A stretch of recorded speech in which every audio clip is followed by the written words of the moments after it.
Hey guys, this is Matt from Force Fitness and Performance. Today I want to bring you a video about self-coaching the kettlebell swing. So if you have never learned the kettlebell swing before and maybe you don't have access to someone who can teach you the kettlebell swing, this is some cues, some tools that you can use to learn the swing yourself. And even if you have the kettlebell swing kind of down, this can help you refine it on your own and kind of feel the movement. So one thing that we're really focused on here at Force is we want to coach you towards independence, which means you kind of have a knowledge and authority over the movement and over your own body and understanding what you're doing, and don't necessarily need to rely on another person to tell you whether it looks good or not. You can kind of feel it. So hopefully these tools are going to help you feel the swing and get really comfortable with it. So when we look at a kettlebell swing, if you've never seen a kettlebell swing before, I can show it. We're going to start in kind of a loaded position, reach back. I don't think I'm going to hit the chair behind me.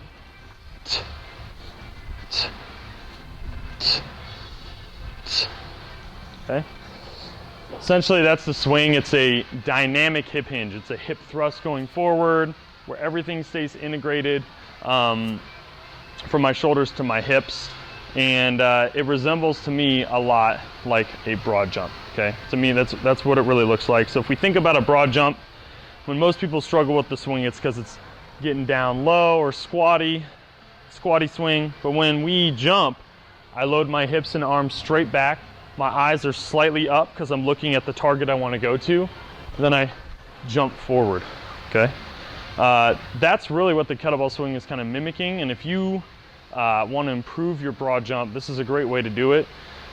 It also is going to help reduce the impact from landing. So if you're someone who feels like, man, my knees ache if I try to jump, I'm not ready for that yet, learning a kettlebell swing can get you a lot of the similar benefits of learning that dynamic hip motion.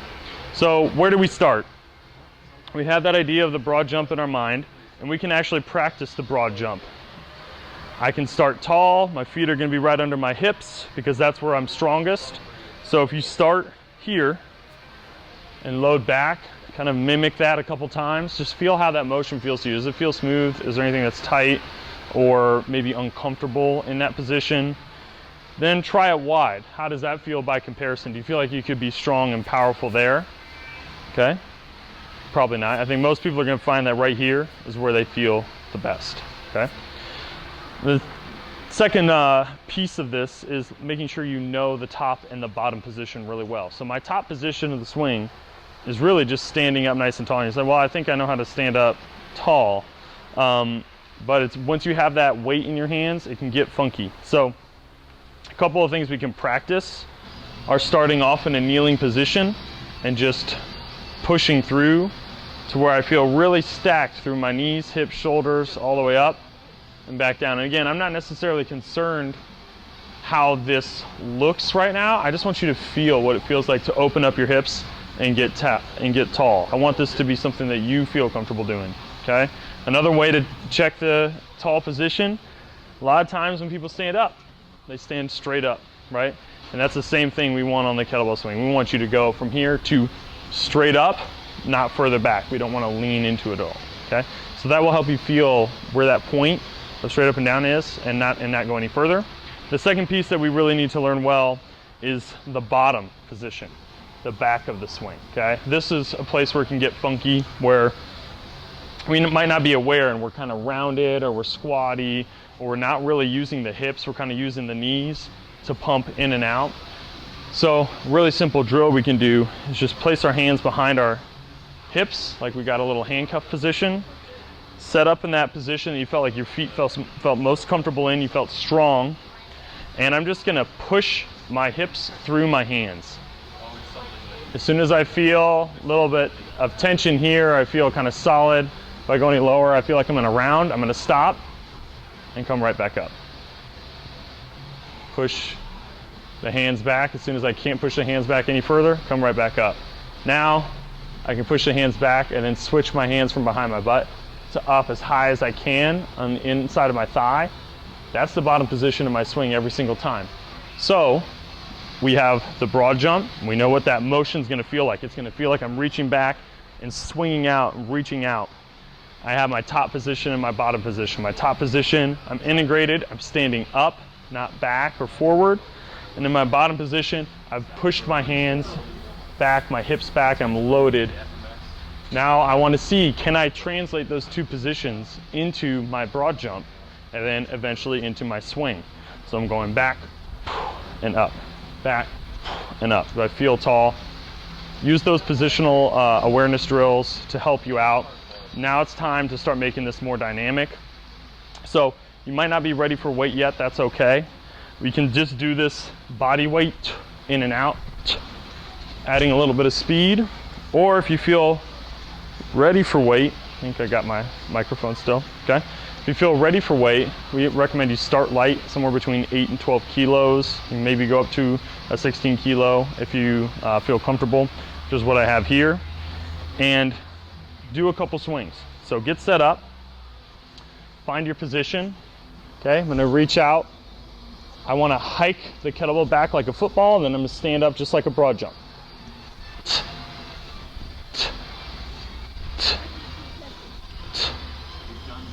I'm just thinking to myself, man, how smooth does that feel? How fluid? Do I feel any hitches anywhere? Do I feel like it's out of sync anywhere with my arms? Or does it feel like that broad jump? Does it feel like I'm hitting those positions? You can trust your intuition here a little bit. If it feels sketchy, it is sketchy. It's a really, really simple rule, okay? Now I'm gonna give you guys 3 more quick things you can do to check yourself on the swing and make sure that you feel that you're hitting the different positions we want you to hit. The first one is to use a chair. Now, this doesn't really work well for the actual kettlebell version, but if you're just doing a body weight version, you can use this. And all I'm gonna do is get set up in my position and allow my calves to touch back on the edge of the chair. And as I load back, I don't wanna let my knees stop touching it. So if we're swinging like this, you can see there's actual separation between my calf and the edge of the chair. I know I'm not loading my hips back. I'm kind of using my knees, which is not gonna be a powerful horizontal push, horizontal jump, okay? So you can use this as a little bit of awareness for if you're getting squatty. Another way we can check if you're getting squatty or not, and this is probably my favorite thing to use to coach people, is I just let the foam roller do the coaching for me. I have a short foam roller here, 18 inches. I would use anything that's light that you are not afraid of crashing or knocking over. I'm just gonna set it up right between my feet, and the only thing I wanna think about it in my swing is don't knock it over, okay? A lot of times it's gonna automatically bring people up higher in their hands, get them more back into their hips, open their chest up. So if I'm here, start right in the middle, don't knock it over. Since I can't hike it back, I'm just gonna pop it out and start with smaller swings, and then get into my big swing. Okay, or from the side, same thing, pop it out.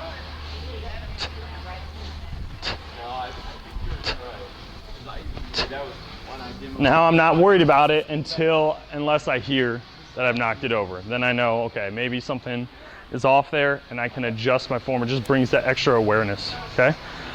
Last piece. Got sliders, you could use erasers, anything, pencils, not sharpened pencils, okay? We're gonna slide these into the armpits. And what we really are thinking about here is, can I keep my arms integrated into my sides, okay? At the top of the swing, I don't want to feel myself get pulled away. I want to be a solid unit the whole way through. So I should be able to kind of squeeze this. Now, when we do this, the thing that can happen, the kind of drawback of this is that some people don't let their arms go very high, or they shrug through their shoulders, or they're just letting their elbows bend a lot. We still want to try to have a relatively straight arm. It's just going to be a little bit lower than normal, but it's going to help you feel that connection. And in my normal swing, as I come up, right as my tricep hits the side again, right where I'd be able to squeeze back down, that's where I start my hinge. So you see, as I pull back, I'm not pulling back there and pulling the hands. I'm letting the hands lead that motion just a little bit. So that's teaching us right where that contact point is. So I'm going to start off My little T-Rex arms. Again, I think it's easier to start without the hike here. Just do a little pop. And you're gonna kind of start to be aware, I'm not going full hinge right now, because that's as high as I can go. That's kind of my contact point. So when I do the full hinge, I should wait. Saw them come out as soon as I went to my full extension. When I do the full swing, pop up to chest height, as soon as I reintegrate the sides, I should be coming back down.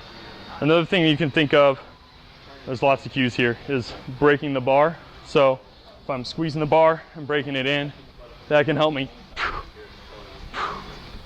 integrate the lats into the sides. Okay, so I know there was a lot there, but if we break it down, it's going to be very simple.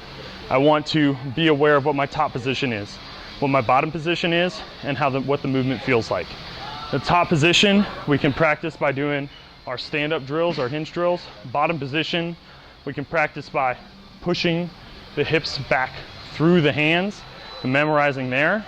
Okay, I'm going to learn the position by tapping into that innate knowledge we have from the broad jump, making that broad jump start to feel smooth again. If you needed to jump out, how would you respond? Okay, then from there I'm going to start adding some load to the swing. Start body weight, add load. If I want to check myself and have some environmental cues as to how I'm moving, I can make sure I'm not using my knees too much, sliding forward by using a chair. I can use a foam roller between the feet to help me, again, not get too low and make sure I'm staying nice and broad and reaching up. And I can use the sliders to help me learn what it feels like to integrate the shoulders into the sides, stay tight, and exactly what that point's going to be as I come back down right in front where I'm going to start my hinge back. Okay, so I hope that helps you understand the swing better. It ends up being a simple fluid motion once we get it down. There can be a lot of details, but try not to get lost in those. Feel the movement, feel fluid, feel strong, and we'll see you guys next time.